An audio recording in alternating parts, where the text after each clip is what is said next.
Winter, the woman you pinned your last hope on, stepped off the wagon and shattered every picture you'd built in your mind.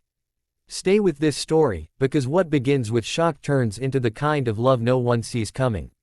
If you believe real stories still matter, hit subscribe now, because the ones that stay with you are the ones you almost skipped. The loner rancher waited at the edge of the frozen road with his hat pulled low and his breath rising like smoke from a tired animal, counting the creaks of the old wagon long before it appeared, because silence had been his closest companion for so many years that he no longer trusted quiet to stay quiet, and when the wheels finally rolled into view, he felt the strange tightening in his chest that came from hope mixed with dread, the kind that could either save a man or break him clean in half. And as the wagon slowed and the driver cracked his reins, Elias Crowley straightened, thinking of the letter folded thin in his coat pocket, the careful handwriting, the polite words, the promise of a woman who wanted a home as much as he needed a partner, and he told himself, again, that expectations were dangerous things, yet his mind betrayed him anyway, painting a picture shaped by years of loneliness and borrowed dreams. And then the woman stood up, the canvas flap pulled back, and she stepped down with a solid thump into the hard-packed snow, tall,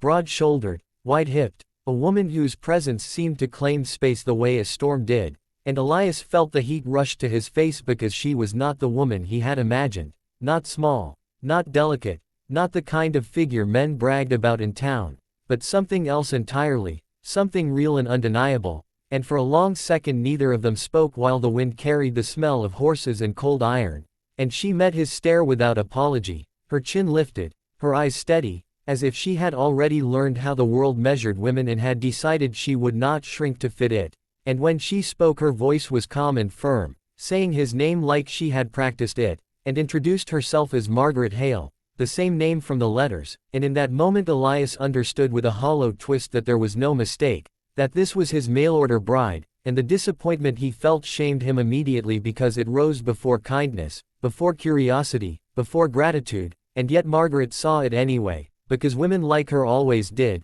having learned to read the smallest flicker in a man's eyes, and she nodded once as if confirming a private thought, paid the driver, and picked up her own trunk without waiting for help, and Elias followed her back to the ranch in silence, each step a negotiation between who he thought he was and who he feared he might be, and the house greeted them with its familiar emptiness, the wide table meant for one, the chair by the stove worn smooth by years of solitary evenings, and Margaret looked around slowly, not with disdain but with assessment, as if she were already planning where things might go, and she thanked him for the room, for the fire, for the chance, and that word, chance, hung in the air like a challenge, because Elias had never been good with chances, having built his life on routine and distance, and over the following days they moved around each other carefully, two strangers bound by paper promises and unspoken fears, Margaret proving herself capable in ways that unsettled him, mending fences with strong hands, cooking meals that tasted of effort and memory,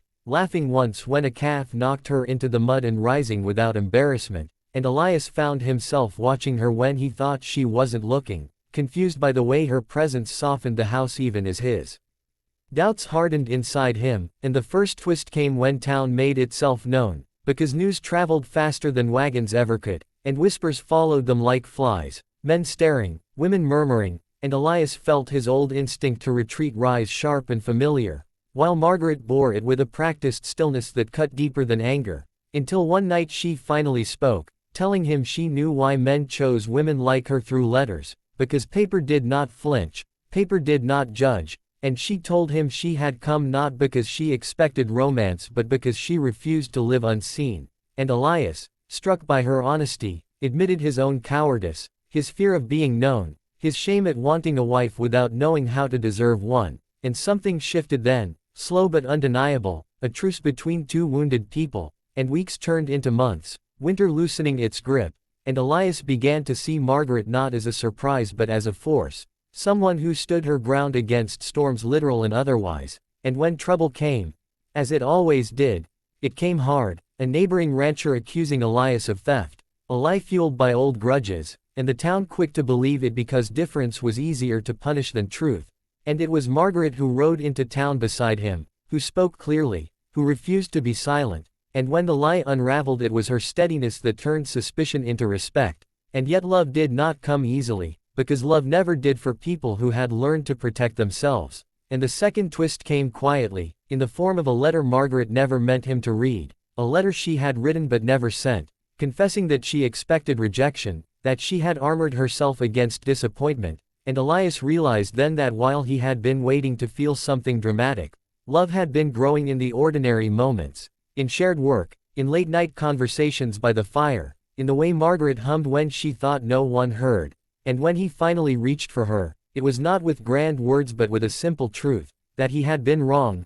not about her, but about himself, about what strength looked like, and the final twist came not from tragedy but from choice, because Margaret, having tasted respect, told him she would not stay out of obligation, that she needed to be chosen fully, and Elias, standing at the edge of losing her, understood that love was not about getting what you ordered but about honoring what arrived, and when he asked her to stay, truly asked, it was with humility rather than need, and Margaret, after a long pause that felt like a lifetime, smiled, not because she had won, but because she had been seen, and the ranch that once echoed with silence learned a new sound, not perfection, not fairy tale endings, but partnership, forged by two people who refused to disappear, proving that sometimes the greatest love stories begin with disappointment, grow through honesty, and endure because both choose to stand fully in who they are.